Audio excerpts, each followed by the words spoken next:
I signed up on a lot of freelance websites. So I wasn't like doing only Webflow. I was doing design, I was doing graphic design, I was designing logos, I was designing social media banners, social media assets and all that. So at that time in my life, it was crazy because I was just doing anything I could find my hands on. I was like not growing in any way, design-wise. Hello and welcome to episode 105 of Webflail. I'm your host Jack, your failure connoisseur, and today I am joined by none other than Tolu Abolarin. Now this guy came up to me at FlowFest in Manchester and he was a little nervous and he came up and he said, "Hey Jack, I listened to the podcast, like I'm a big fan." And I was like, "Oh my God, someone listens to the Webflail podcast. I appreciate you. Thanks so much." And we stayed in contact and he reached out recently and was like, "Hey, Jack, would you mind if I came on and spoke about my story?" And he's got a killer story, as you're about to find out today. So I'm very glad to have him on. Now, Tolu last year came to Birmingham from Nigeria.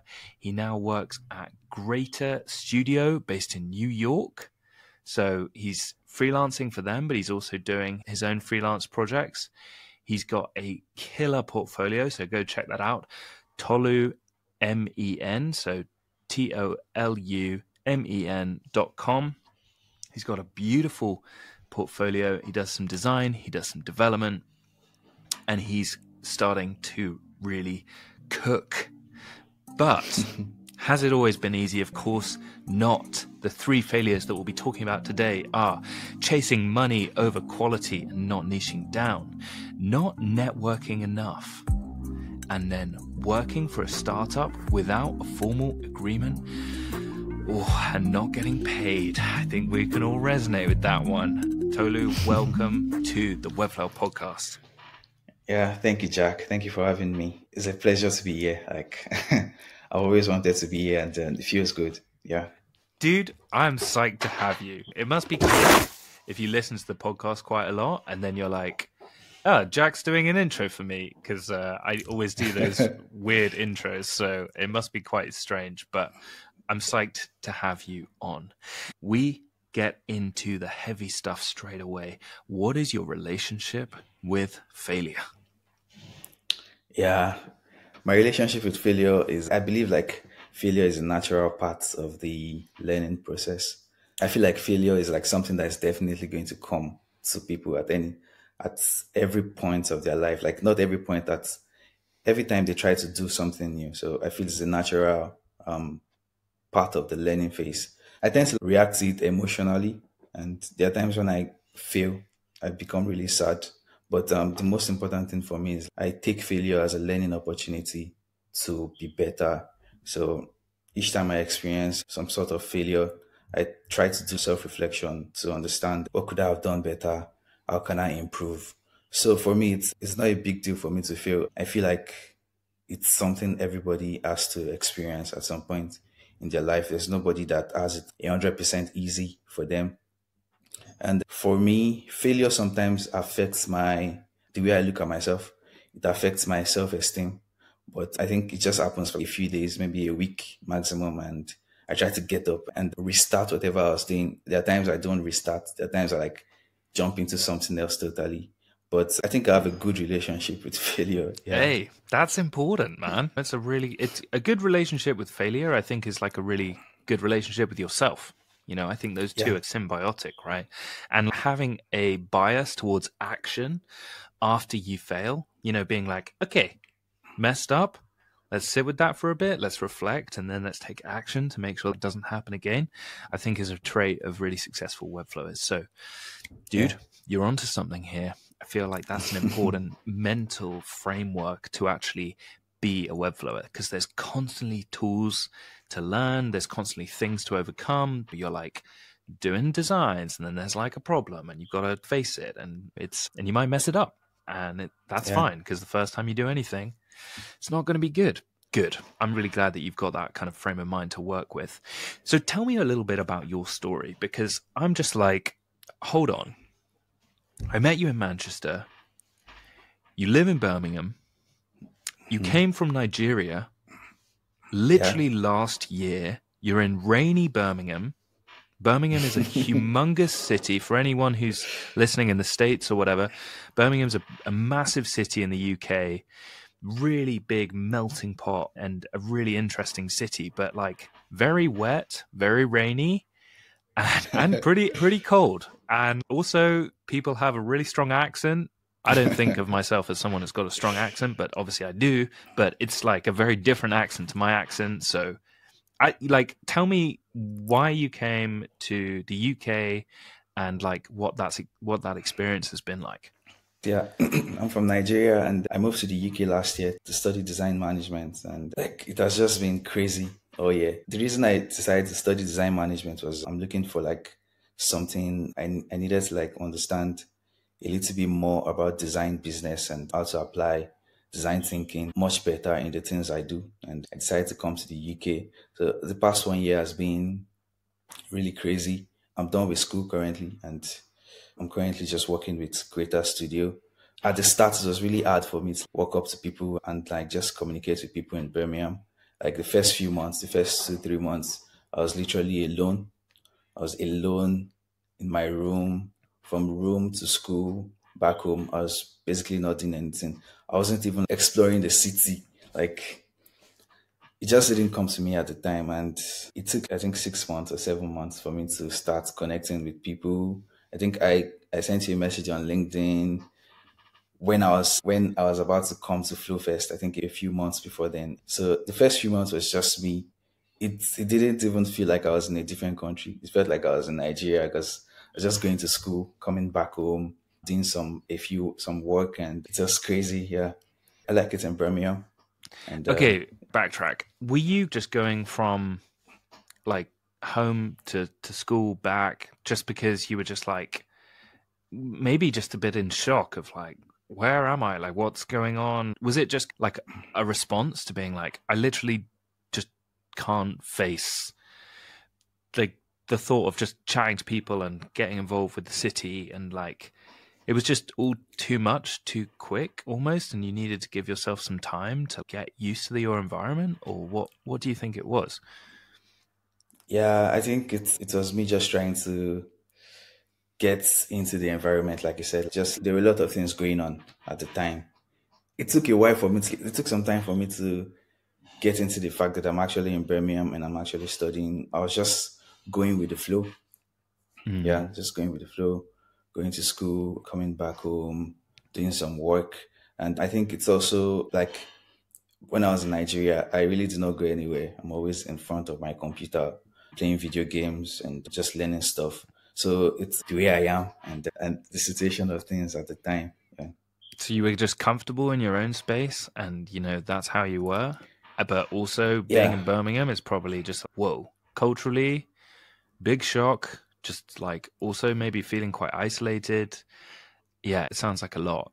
I had a similar thing when I moved to Argentina. I moved there last year, and I was like, obviously that's not necessarily the same as like Nigeria to rainy Birmingham, but it was like you were just in your room, just like, okay, there's this whole city out here, but you know what? I might just watch a film that I really love and that I've already watched 100 times. I normally watch it with my family. It's like really weird. You've got like all of this on your doorstep, but you're also just like, I don't really want to go outside my door just yet. And it takes a little while to get into that headspace. But tell me a little bit about your relationship with Webflow then. So were you learning Webflow in Nigeria, and then you came to the UK to study, but you were still doing like Webflow and learning about web design and web development? Tell me about that. Yeah, I started learning Webflow around, I think, 2021. Yeah, and I just saw I was working in a design education company, and the person beside me was doing something. I think he was trying to replicate the Google search homepage, and I asked him what he was doing, and he said, "I'm doing this on Webflow." At that point, it sounded like I didn't understand what he was saying, but he explained to me what Webflow does.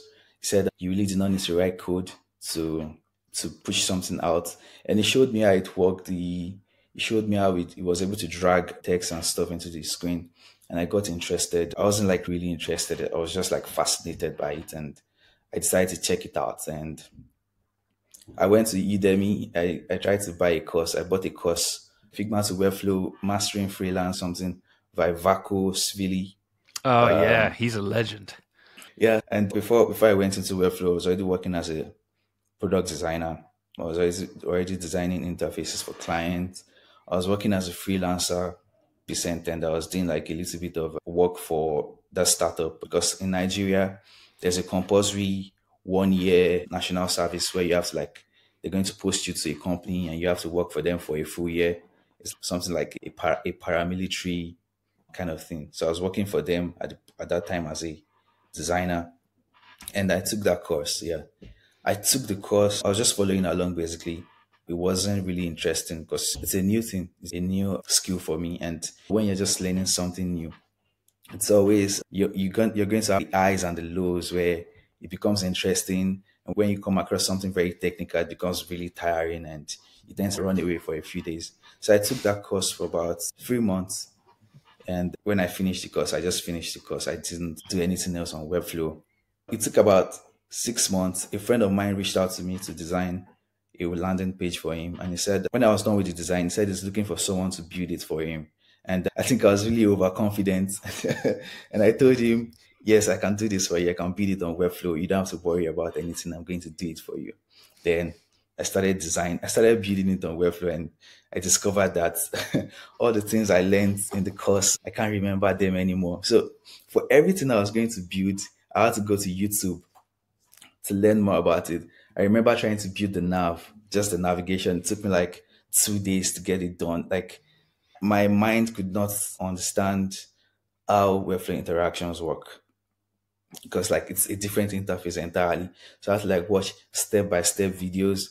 That's how I got to know about Maguire Brannon, Pixel Geek, and the other guys. And so for every layout and structure I built for that site, I had to watch YouTube videos. It took me like, I think, a month to complete just a landing page, and the client was really patient with me, and I really appreciate that.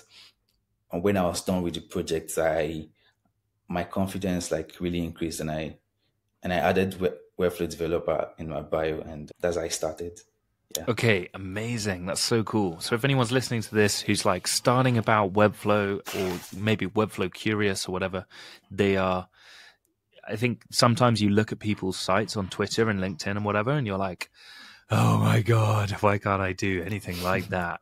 And I think it's confusing because a lot of people are like, oh yeah, Webflow's easy. Like it's a drag and drop builder and stuff. And it's easy to start. It's hard to do anything good. And people don't really tell you that until you're in the thick of it. You're like, why can't I do this? I thought it was meant to be easy. It's not as easy as I thought. So yeah. So then what I'm interested in is how Greater Studio, how they found you, or like how you found them. How did you start getting work consistently from this agency? And tell us about that. Yeah, working with Greater, I work with Greater full time now. Yeah, okay. It's not like a freelancer kind of relationship. It's like a full-time in-house web developer kind of thing. I applied to Greater early 2023. I saw the job post on Flow Remote. No, is it Flow Remote? Yeah, I think it's Flow Remote. Yeah, yeah, flowremote.io. I was about to go to gym that day. I just saw the job post, and I really liked the way the job description was. They were really clear about who they wanted and the kind of designer they wanted. And I applied for the job. I think in the application, there's like an opportunity for you to record a video of yourself.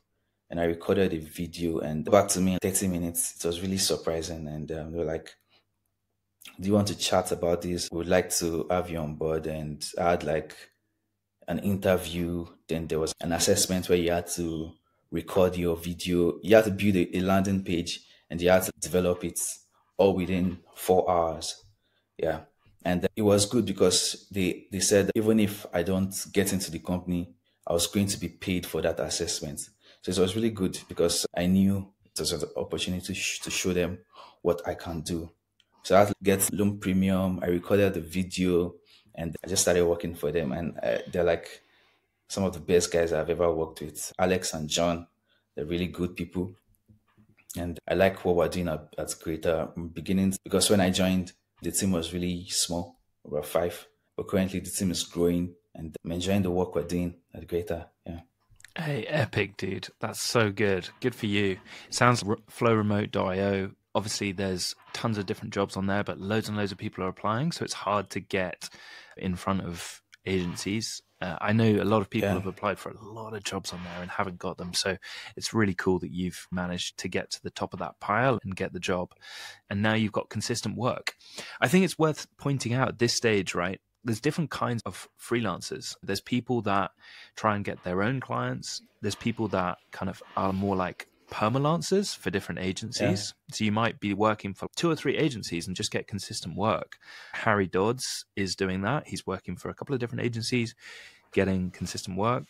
And then there's people that essentially are permanently just with one agency. And I think there's this kind of hype around being a freelancer and choosing when and where you work and stuff. And actually, I don't think a full-time job gets enough credit a lot of the time in the Webflow space. Like, I think it might suit someone like you, Tolu, who's, hey, I don't want to go and get my own clients as much as just do the work. Like, maybe you're the type of person that's, hey, I don't know if this is fair, so tell me if I'm wrong, but you seem someone that's quiet, conserved, does the work really well, keeps his head down, but is not necessarily the one who's, hey guys, I just made this on talking on social media all the time.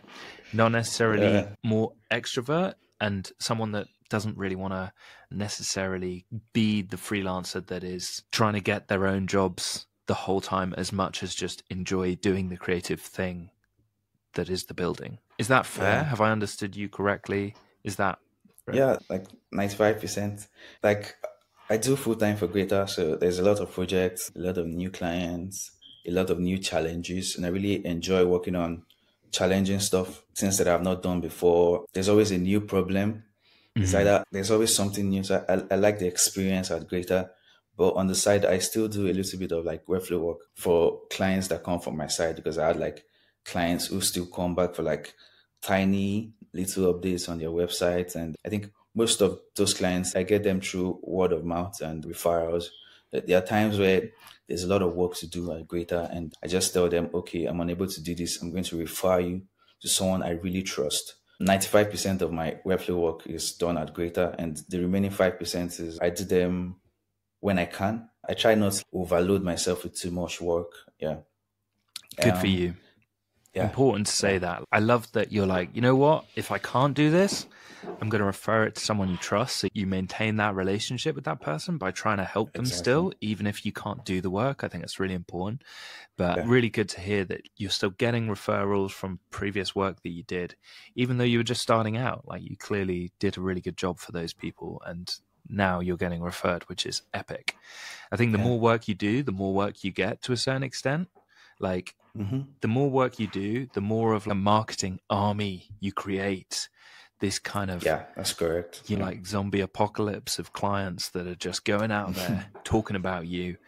Oh, you need a web developer. I know a guy. Like, that is the best way to get clients, I've found, is basically you need to have already got clients to get more clients. But at the start, it's hard. But yeah, you just need a few projects to get a few more projects, because every project can either lead to more work with that individual, or at least hopefully create a really good kind of marketing soldier for you. I don't know if that's the right phrase, but you get what I'm saying.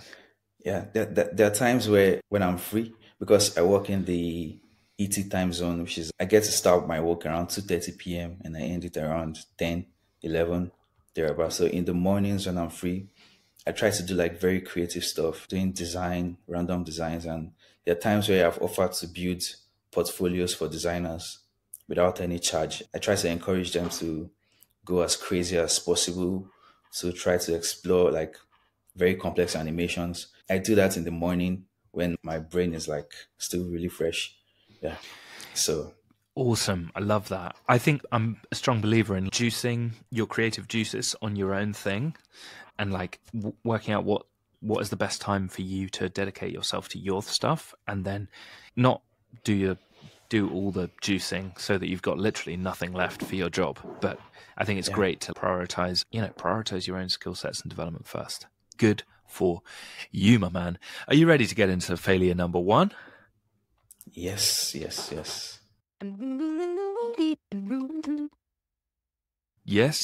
Yes. Tell me about failure number 1, chasing money over quality and not niching down. Oof, 2 big ones.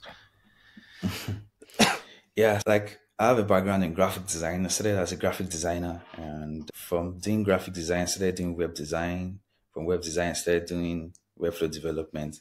So at the points in my life before I started working for agencies, I was like just doing freelance, working for different clients. And at the time, I was saving up for my master's, which is quite expensive. I was trying to get as much money as possible, and I really lost track of my progress as a designer. I wasn't like learning anything new. I was just trying to get as many clients as possible. So I signed up on a lot of freelance websites like Upwork, signed up on AngelList, and I was just sending applications, and clients were coming back to me, even though they were not like really high quality clients. There's clients who needs something done within a day or two. I was charging really low too. I was just trying to get as much money as possible. So I wasn't like doing only Webflow. I was doing design. I was doing graphic design. I was designing logos. I was designing social media banners, social media assets, and all that. So at that time, it was crazy because I was just doing anything I could find my hands on. And looking back at it, doing some reflection now, those times in my life, I was like not growing in any way design wise. I think I knew how to handle pressure a little bit more better, but in terms of becoming a better designer and becoming a better person in general, I really do not want to do that again ever, because it really affected a lot of things. Even though I was making money, but I was not happy with the money I was making, and like it really affected my mental health, my relationships. I couldn't go to the gym.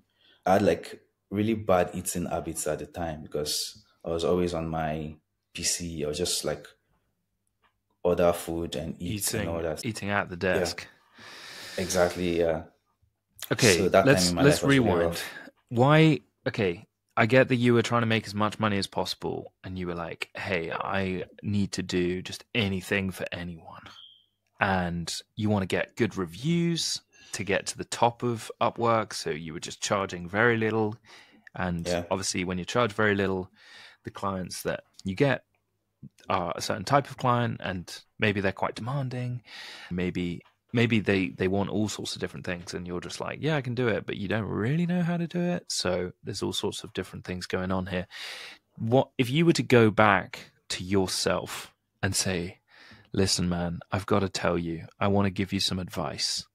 What advice would you tell the younger version of you? Tell myself to probably just stick to one thing at a time. Look for one high quality client or a few high quality clients where there isn't much, like where I don't have to like spend the whole day in front of my PC. I'd have told myself to work a maximum of 10 hours every day, and just set a goal. And I probably wouldn't be doing design, graphic design and all that. I probably would have sticked to one thing, maybe web design and web development. I think it would have been a little bit much more easier.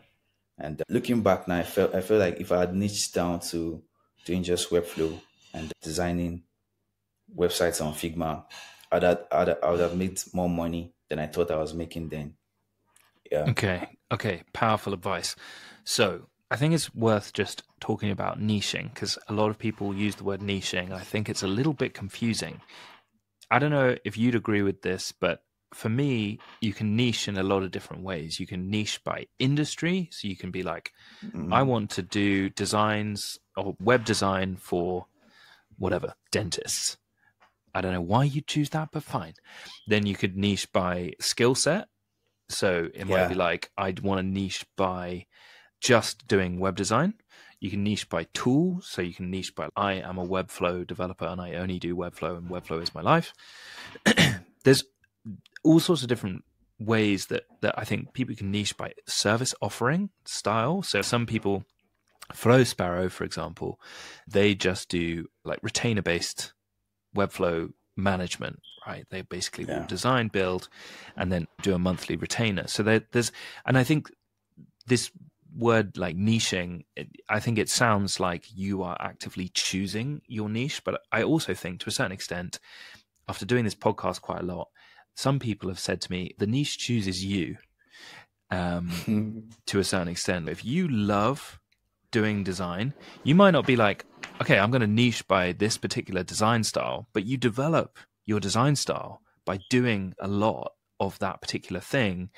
And then you have this like unique flavor to your design because you've done so much design and you love design that people see you as a designer. And someone might describe you at a party and be like, hey, this is my friend. He's a sick Figma designer. And you're like, oh, okay, that's how people are seeing me. Like that's how, then maybe that's what I should be calling myself or focusing on.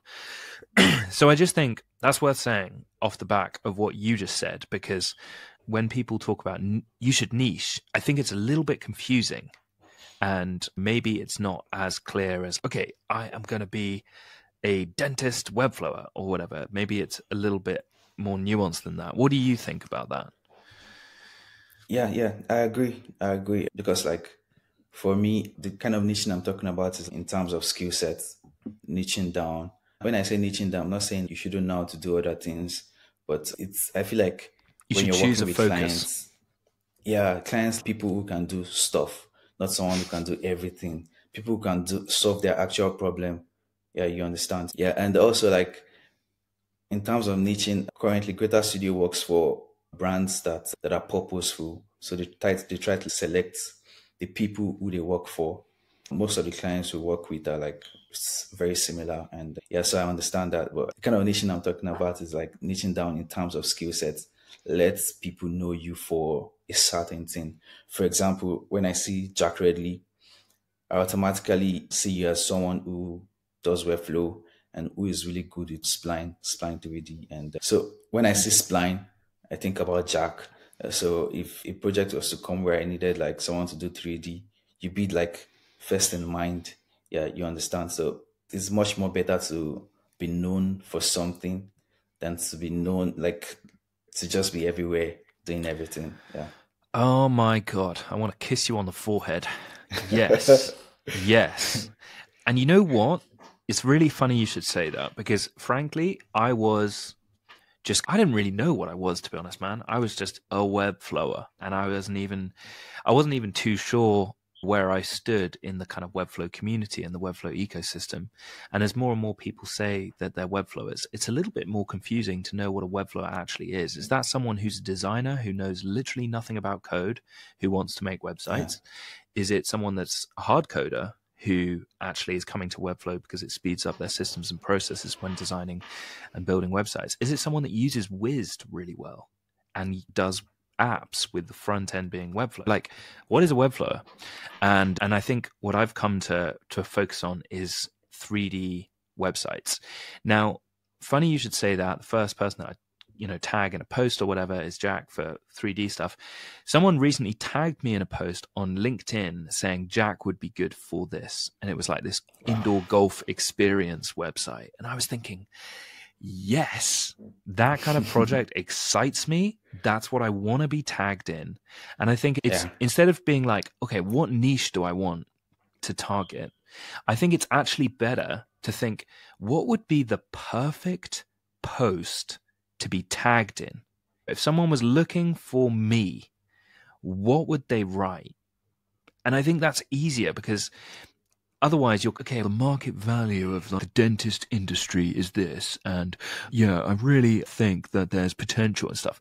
If that doesn't excite you, if that doesn't turn you on, then I think that's a bit of a problem because it's hard to keep up that consistency and that cadence and excitement to actually develop a sense of identity in other people's minds of what you do. Okay, love this advice. Big man, thank you for saying that stuff about me. I really appreciate that. Let's move on to failure number 2 then. tell me about failure number 2, not networking enough. Yeah. So like it goes back to when I was in Nigeria, and it became a little bit more it became worse when I got to Birmingham because I was all alone. I had no friends. The guys I had were living in Stoke and Coventry. So it was like I was all alone. And I know online I had like friends, Webflow friends online, but I had nobody close to me who does Webflow and design. So it was like really, I was isolated, and it took 4 months for me to start connecting with a few people at school. I met some designers at school because I'm studying design management. I think 50% of the class were product designers. The others were like interior designers, 3D designers, and textile designers.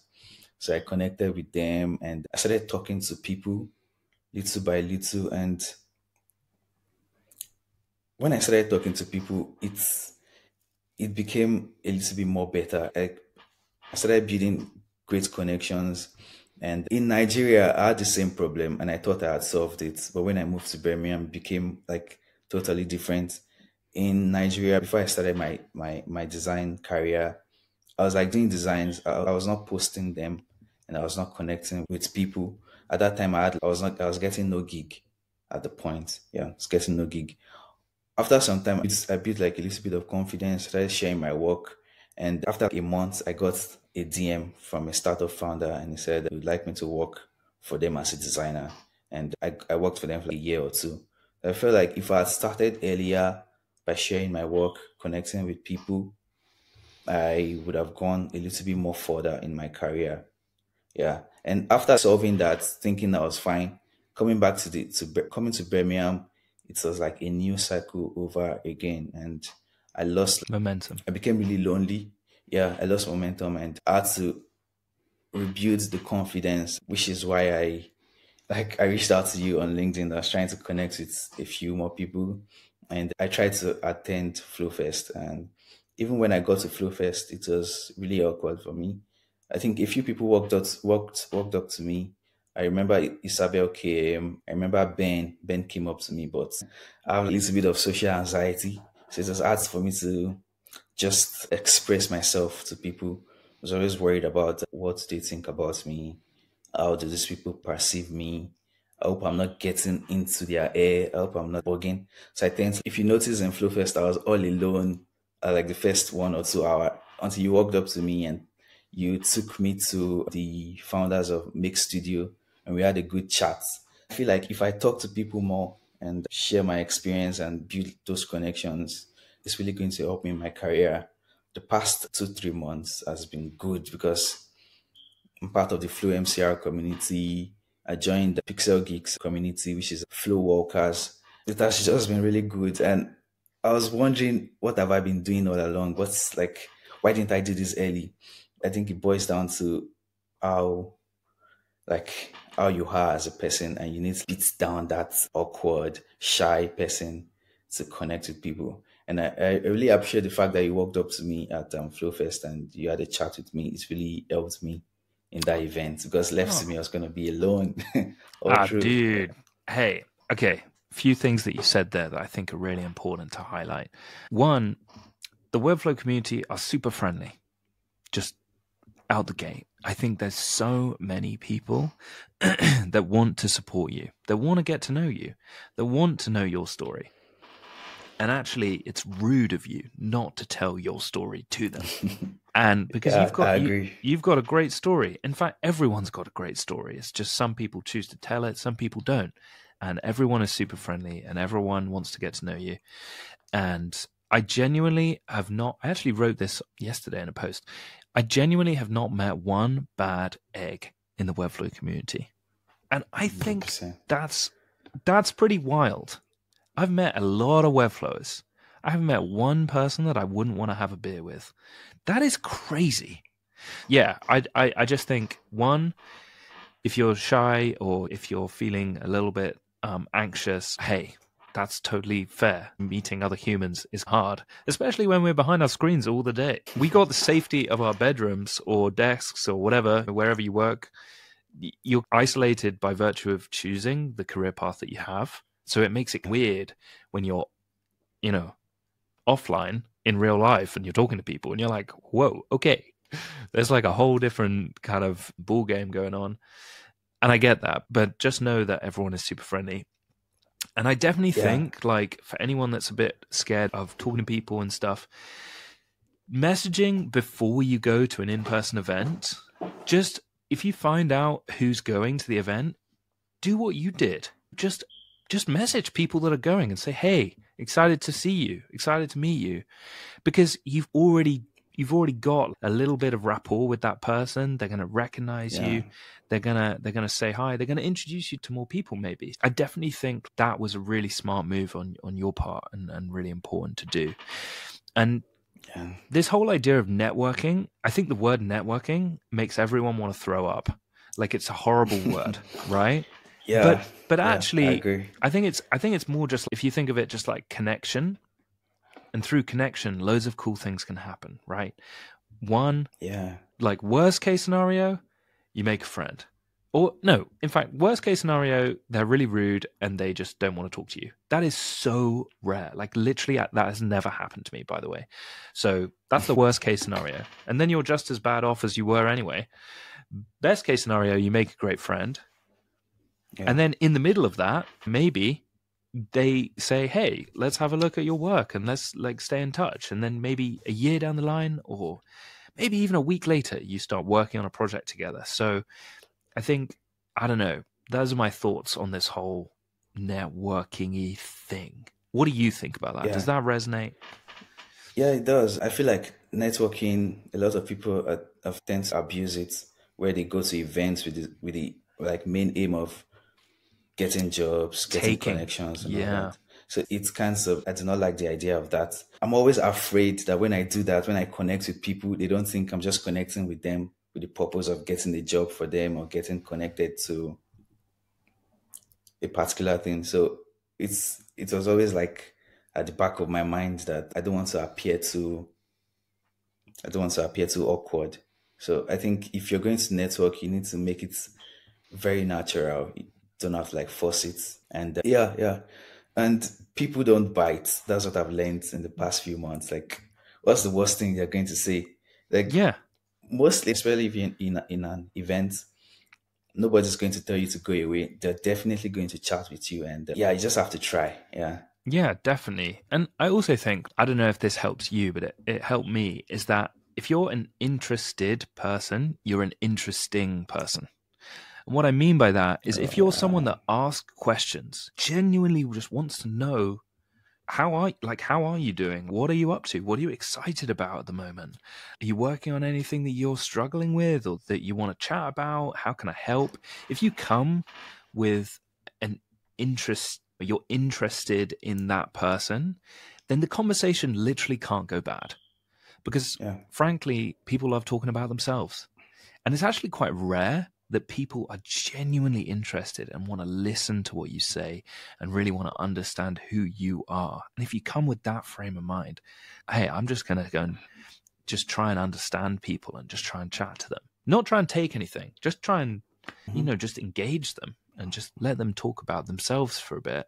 Then the law of reciprocation is amazing. They might ask you about you, and then you might click on stuff. You might find out that, hey, I use Client First too, or I use Raylim, or I'm trying to build an app. What are you trying to? Oh, you're trying to build a food app? No way, I'm trying to build a food app. What are you like? Share, like, crazy stuff happens when you're interested, and you are more interesting as a result. So I don't know. That's my 2 cents on that. Yeah, I need to write that down. It's a powerful quote. Hey, that's Mr. Rathbone. Shout out my old history teacher. Great guy. Tell me about failure number 3. You worked for a startup without a formal agreement and you didn't get paid. Yeah, this happened in 2022 December. I applied for a job on AngelList. It was a Kenyan startup, and things moved like really fast. I wonder why I didn't take that as a red flag at the time, because like within a few days, he already sent the brief for the work. We're supposed to design a website for a crypto platform. And at the time, looking back now, the red flags were there, but I was interested in the money. So it was quite a lot of money for me then in Nigeria. And I was supposed to come to the UK to study in September, and it was 2022 December. So I felt like, okay, if I can add this amount to my tuition fee, it's really going to go a long way. He sent the brief. I saw that there was like a Nigerian working in the company at the time on LinkedIn, and I just felt like everything was good. For some reason, I didn't ask for a contract. He just told me he was going to pay me this amount, and he sent an upfront of $100 to start with. And I thought, like, for someone to send me $100 without doing any work, it's going to go fine. So I started the design process. It's like a very big design, like I think 50 different pages. I started it, and by the middle of January, I had a medical problem. I had to do a surgery, appendicitis. I had appendicitis, and I had to go for surgery. So I was out for about 2 weeks. And when I got back, he was still nice to me. He said that she continued the design, that's going to reach out to me. There were some red flags because I was asking for meetings with the developers. There are developers in India and all around the world. And it's like an agency that takes projects, design projects, and gets freelancers to do them. So when I was done with the project, I told him I was done and I needed feedback for me to make changes to it. And the communication started reducing, and he was not replying my messages on Slack. So at that point, I spent a lot of money on my surgery, and I needed to add back to get the money back and just to get paid for the rest of the work. And he started coming up with excuses. He wouldn't reply his messages. At some point, I became really frustrated. I told him I was going to release the designs on Figma community. And I think that was like the mistake I made, because he held on to that and he said he doesn't know if I had released it already and he doesn't trust me anymore. So he's not going to pay the money back. I sent a lot of ChatGPT written legal emails and he didn't respond to it. And he just kept on saying, I told him I was going to release it on the Figma community and I've done that. And that's what he believes. There's nothing I can do about it. His lawyers will be in touch with me and all that. And after a few months, I just had to let it go. And it was a really painful experience for me, because while I was in surgery, while I was recovering from the scar, I was still working on this project, and I really could not sit. I was working from my bed and I could not use my monitor. I was working on my laptop. It was really hard for me. And it's a really painful experience because each time I look back, it hurts me so bad. But right now, I still have the design. I still go back to check the design sometimes, but I'm still looking for closure. Hopefully, he reaches out one day and apologize and tell me it was wrong. But for now, it's really helped me. Next project I had to write out contracts, feedback time. I had to get 50% upfront, and all the people I've spoken to, I always advise them to have some contracts, even if it's 50% upfront. They should get it, and they should make sure the terms are clear before they start on any project, and they shouldn't fall for someone who's just going to send them $100. And it's a really bad experience. Yeah, sounds like maybe the $100 was like he was getting your trust, and then maybe this was already planned. Sorry about that experience. That's terrible. I actually had a similar experience where I did contact a law firm, and then they weren't going to take any money until they agreed to the project. I.e., if the law firm thought they were going to win it, then they would take a percentage of whatever I got back. Okay. So there are ways of doing this without actually spending any money to risk this. But so I contacted this law firm. They were like, yeah, sounds like you got a good case. We'd be interested in doing this. And so I sent an email to the head of the agency that hadn't paid me. And I said, hey, I've just contacted John at a law firm. He will be in touch shortly within the next week, unless you pay me. If you don't pay me, if you do pay me within that time, I will obviously drop the case. But just to let you know that I have gotten in contact with him, he will be in touch. And I've also sent his name to all the other people that haven't got paid within your agency. Yours sincerely, Jack Redley. And he paid me.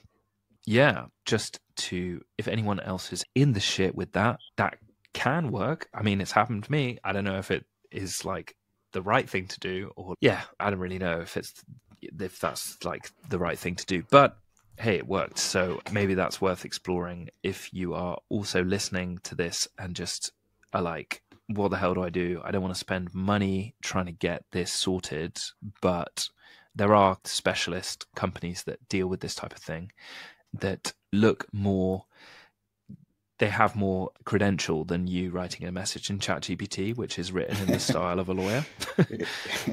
So yeah, just to put that out there. Yeah, I wish I had done that at the time. Hey, yeah, you live and you and learn. at that time, yeah, I'd lost like access to the Figma file because he removed me from it. I was going to say, my follow-up question was why you could have just released the file, but you obviously. Yeah, I actually I duplicated it's in my draft. I still have the file, but like I actually wanted to delete it from his workspace, but before I could do that, he had removed me. So cheeky. Okay, that's frustrating. I don't know if this helps, but the people that treat others like that just cannot go far in business, in my experience. The agency that I was working for who did this to all their employees shut down because they literally couldn't do any of the work because none of the staff were paid.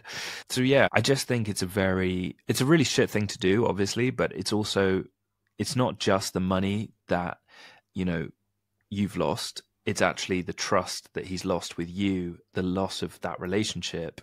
And probably if he's done it to you, he's done it to other people. And that kind of network effect is going to work against him. So I don't know. Yeah.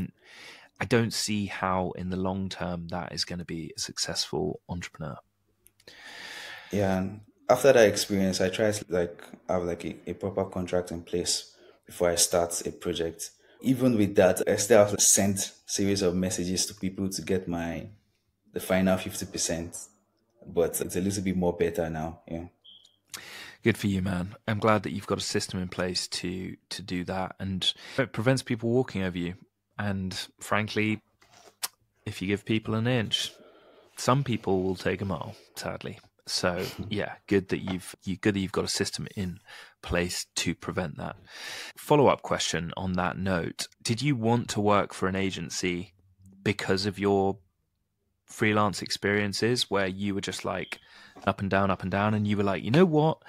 I'm not going to earn as much money like per project if I work for an agency, but I just want steadiness. Is that like why you chose the agency route? Yeah, I think working at Greater gives me a lot of stability, and it gives me flexibility too, because I get to do whatever I want on the side, and also at the end of every month I get like a constant paycheck. The stability is really good, but yeah, I still get like referrals outside my work, and if there's enough time for me, I get to do them. But the stability of working with an agency, knowing that there's always work to do, there's always something new to learn. I really like it for now. Yeah. I think working for an agency as you're starting out is vastly underrated. There's people that come into the Webflow space straight out the gate as freelancers, and it's hard to just freelance when you've got no connections, you've got no understanding of how to run a business, because it's not just you in your bedroom freelancing, making websites. You need to get paid to make those websites in order to do the work. And that is a whole different skill set, and it requires understanding of how to run a business. And if you've never run a business before, that's hard. Like, even if it's just a business of one, it's still a business. And, it's not a hobby anymore if you're trying to get paid to do that job. Do you have contracts? Do you have systems? Do you have a clear process? All of that stuff you learn when you're working inside an agency. So vastly underrated to start working in an agency when you're starting out, and then go from there. And I know plenty of people that were working in an agency, then went freelance, and have actually gone back to working in an agency because they want that stability once more, because the pressure of the up and down is too much, especially if they've got a family and stuff. Yeah, and you also get to understand people better because you're working with a lot of people. You get to get a little bit of management skill, managing people, understanding problems, and helping clients solve problems. Yeah. 100%. I think it's massively underrated. There's this fetishization of freelancing, which equals working on the beach with your laptop, drinking, a pina colada at sunset in Bali. Hey, I thought that too. It's absolute bullshit. Freelancing is hard when you start. And, working for an agency for a couple of years, getting a few projects under your belt, and actually just getting the ropes of how to even run a business, how to talk to people, how to be in a sales call. I used to get so sweaty sales calls. And now, because I've sat in on sales calls with people who know what they're doing, I'm not like them. I mean, I'm better, but I learned a little bit from that experience. So it's so important. Okay, run over. Are you ready for your final question, the most difficult question that I ask in this podcast? Yeah, 100%. What is your next failure going to be? I haven't really thought about it. Dude, I think my next failure this podcast. is going to be... You know this podcast. What?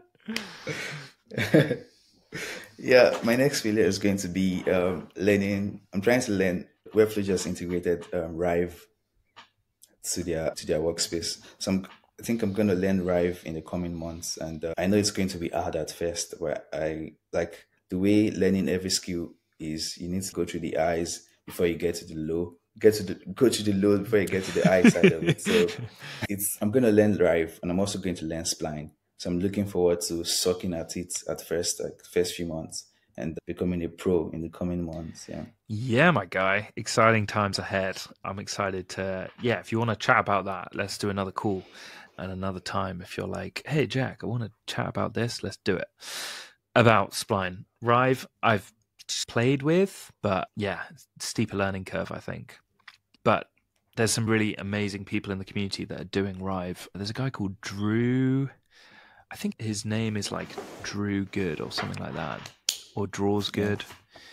I think so. I think I've seen some of his tweets on the timeline. Yeah, he's got a mad... Yeah, Draws Good is his name. So if anyone's also learning Rive, I know that's just been released in the Webflow. It's embedded in the Webflow designer now, isn't it? Draws Good is his name. Okay. Senior motion designer at Rive app. He's obviously sick at Rive. And then, obviously, Jeff McAvoy. He's the OG. If you're learning Spline, there's so many good people out there. But Diego Torre de Oliveira, he's amazing. There's a guy called Min Pam on YouTube. That's M-I-N-H. And then his surname is P-H-A-M, I believe. He's amazing. So there's loads of good resources out there for anyone like Tolu that's like looking to learn. There's some incredible stuff. Bang. What an episode. Thank you so much for coming on the Webflow podcast and sharing as vulnerably as you have. I massively appreciate you. Yeah, thank you for having me. Yeah, really great chatting with you. And that's a wrap. Thanks so much to you lot for listening. Thanks so much for Tolu for coming on the podcast and sharing as vulnerably as he did. Now, what an episode. This guy moved from Nigeria to Birmingham. I mean, talk about a culture shock, and then started learning Webflow. From there, started working for this studio, and now he is getting more and more confident as a dev. I think it's such an inspiring story that Tolu shared with us today, but something that really jumped out to me was when he was talking about the failure with this, starting the job with this startup in Kenya. I think a lot of the time we get really, really excited to jump into the work. Oh, you trust them. You think, hey, they've given me some money up front. I mean, obviously they're standout people. They're going to be great to work with. But frankly, like life, if only life was that easy, sometimes we kind of just get punched in the face by people. I find you think you trust them. In fact, it's even worse with the people that you trust when it falls through, because it's like, I trusted you, come on. And then it just kind of, doesn't quite go to plan. So always make sure that you cover your back with a contract, whether that's with a friend or someone that you've never met, or someone that's paid you money up front without a contract, just make sure that you have a contract in place and that you've got some kind of agreement in writing, which is like, okay, look, we're both signing this thing. I know someone recently that actually went to a corporate lawyer who basically specialized in people who didn't get paid by their employer, who they had to kind of go through this whole process, and it was all based off emails that were sent. So, it's some kind of written format, but he said it would have been so much easier if he just signed a contract right at the start. So just do it. Just cover your back. Just make sure that you have a contract, so that you don't, just get left in the dark. It can happen, and it's happened way too many times to me personally and to people on the podcast. So just heed the warning, guys. Next week, we will be having Maya Changbin on the podcast. She is an incredible animator and illustrator and graphic designer, and she's been working a lot with people in the Webflow space because her boyfriend, Alex Villacres, I'm definitely butchering his name, shout out to Alex, sorry about that, but yeah, they've got a really, really cool power couple thing going, and she shares a lot of vulnerable stories about her failures as a creative entrepreneur. That's next week on episode 108. Until then, keep on flailing, Webflailers.